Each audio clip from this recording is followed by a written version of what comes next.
Sehatra ny fampianarana kosa ho fanampiana ireo mpianatra mba hahafehy teny anglisy dia nisy ny fanentanana izay nataon'ny English Club ho an'ny mpianatra teo anivon'ny lisea Rabearivelo.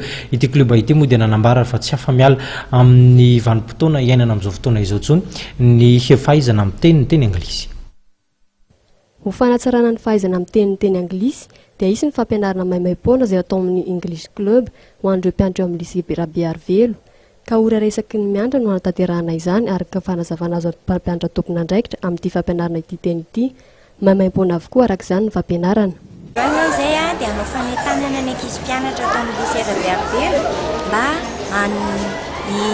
ahafantatra zany ny antsoina hoe English Club of Rabearivelo dia hiditra membre kambana ao anatin'izay fikambanana izay zany izy.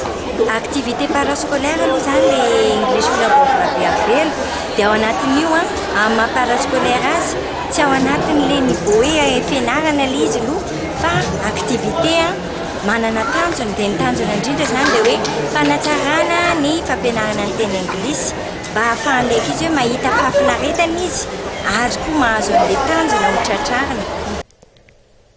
Anisan'ny fomba iray entina ampianarana ireo mpianatra ny teny anglisy ny fanatanterahana lalao maro samihafa izay ampiasaina amin'ny teny. Eo ihany koa ny hira, horonan-tsary, ny adi-hevitra ary indrindra ny fanamariana ny kolontsaina sy ny fomba amam-panao amerikanina. Ny teny anglisy izay anisan'ny teny ianaran'ny mpianatra anivon'ny sekoly ka nampiana azy ireo no antony tanjon'ny fikambanana.